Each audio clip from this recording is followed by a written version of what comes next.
Necati Arabaci, a name whispered in the criminal underworld and displayed in headlines, leads a life of twisted luxury and chaos. As the president of the infamous Hells Angels motorcycle gang, his lifestyle is marked by extravagance and a trail of deeply unsettling stories. Lavish parties, troubling relationships with women, and a dark history of violence and crime define his controversial existence. From his flashy life in Monaco to his hidden networks of power, Arabaci's story is one of audacity and exploitation. Living large, the luxe life of Necati Arabaci in Monaco. Monaco, a city known for its breathtaking wealth and exclusivity, has become Arabaci's playground. Wandering through Monte Carlo in tailored suits and surrounded by glamorous women, Arabaci appears every bit the wealthy elite he pretends to be. His love for Rolls-Royces and Ferraris, often with European license plates, serves as a bold statement of power. His luxurious lifestyle isn't simply about showing off. It's a performance designed to project dominance. Arabaci's frequent appearances at high-profile events, surrounded by a group of stunning women, often covered in designer clothes, create an air of mystery that intrigues and intimidates in equal measure. His arrival at these venues in convoys of exotic supercars isn't just a show of wealth, but a calculated move to overshadow even the most wealthiest guests. Arabaci's parties on luxury yachts and private clubs attract models, influencers, and socialites, creating a glossy image of charm and excess. Videos of his lavish lifestyle spread rapidly on platforms like TikTok, painting him as a mysterious and stylish figure. But behind this glitzy facade lies a grim reality. Despite his criminal past, Arabaci has managed to not only survive, but thrive in a city that prides itself on discretion and glamour. His presence in Monaco raises an uncomfortable question. How can someone with such a violent history blend seamlessly into the upper echelons of society? Monaco, a haven with hidden shadows. Monaco's attraction as a sanctuary for the ultra-wealthy lies in its unparalleled luxury, immaculate streets, and discretion. Yet this exclusivity comes with a hidden cost. Its welcoming attitude toward wealth often overlooks the ethical implications of how that wealth is earned. Figures like Necati Arabaci thrive in this environment, taking advantage of the principality's unwillingness to look deeper into its residents' financial histories. With its low taxation policies and unwavering privacy laws, Monaco becomes more than just a playground for the rich. It transforms into a fortress for those with dark pasts. Arabaci's presence reveals the cracks in Monaco's glittering facade. Although the principality takes pride in its strict administration and high standards, criminals are able to pose as respectable residents because of the absence of comprehensive background checks on its top citizens. This permissiveness not only damages Monaco's reputation, but also makes it a support in shielding individuals who actively harm society through illicit enterprises. The dilemma facing Monaco is more than just reputational, it is existential. Can it maintain its status as a beacon of wealth and glamour without becoming a refuge for moral decay? Striking the balance between celebrating success and scrutinizing its sources is critical. If Monaco fails to address these issues, it risks becoming synonymous not with sophistication, but with the unchecked background of those who use their wealth to obscure their sins.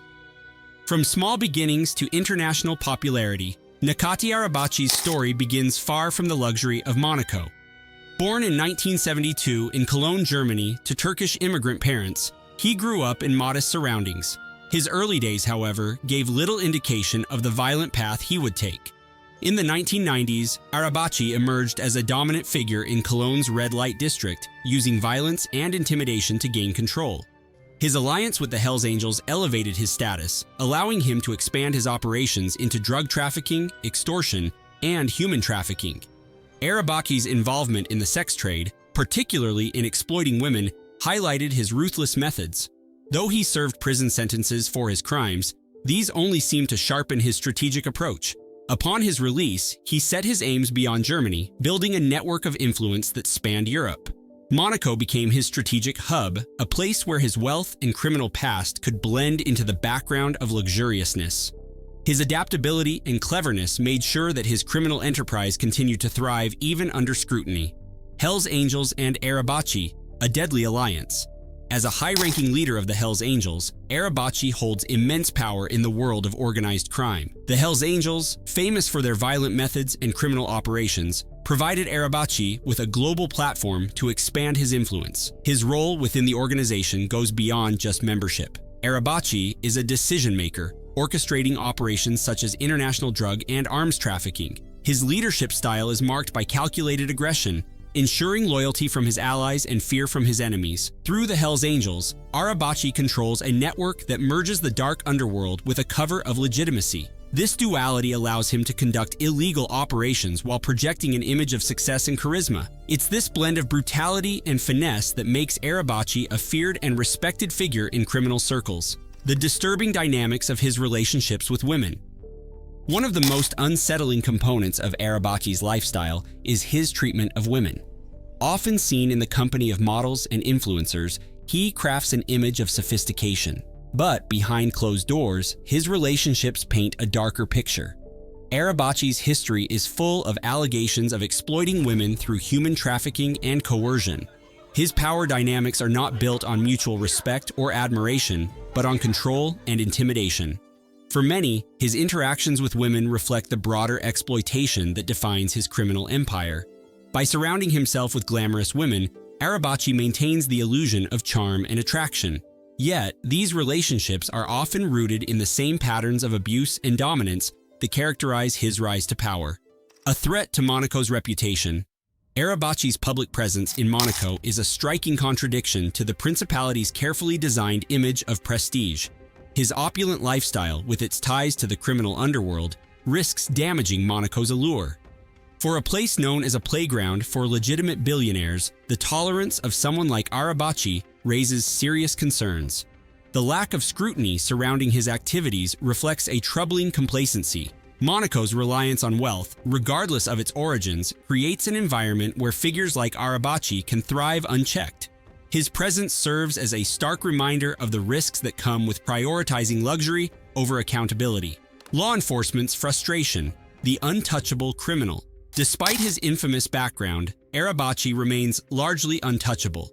His wealth and connections allow him to navigate legal loopholes and evade justice. Monaco's emphasis on privacy only complicates efforts to investigate and arrest figures like him.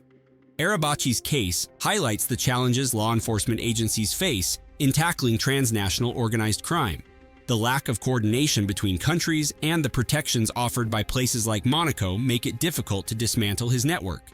This lack of accountability underscores a broader problem in the global fight against organized crime. Figures like Arabaci exploit weaknesses in the system, thriving in an interconnected world that often struggles to hold them accountable. The dual world of crime and legitimacy. Arabaci's ability to blur the lines between crime and respectability is central to his success. By investing in legitimate businesses, he launders his wealth and builds an image of legitimacy. This duality allows him to operate in plain sight, masking his illicit activities under the guise of entrepreneurship. The complexity of modern organized crime lies in this blending of legality and illegality. Arabaci's operations are not limited to the underground world. They seep into the fabric of society, making it harder to differentiate between criminal and lawful enterprises. The chilling symbol of Arabaci's empire, Necati Arabaci, is not just a figure of luxury and power, he is a symbol of the darker side of human ambition.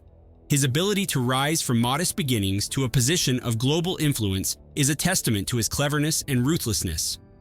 But his story is also a cautionary tale. It exposes the vulnerabilities of systems designed to protect the elite and the failure of law enforcement to keep up with the evolving nature of organized crime. Arabaci thrives in the gaps between laws, borders, and societal norms, showing the need for greater vigilance and accountability. Arabaci's life is a disturbing blend of luxury and criminality, a harsh reminder of the moral cost of unchecked wealth. For Monaco, his presence is a test of its values and priorities. Can the principality maintain its reputation as a haven for legitimate wealth while ignoring figures like Arabaci? As Arabaci continues to thrive in his disturbing lifestyle, his story forces us to confront the uncomfortable truth about power, privilege, and exploitation. The thin cover of glamour cannot hide the rot beneath, a chilling reflection of a world where the rich and powerful often escape accountability.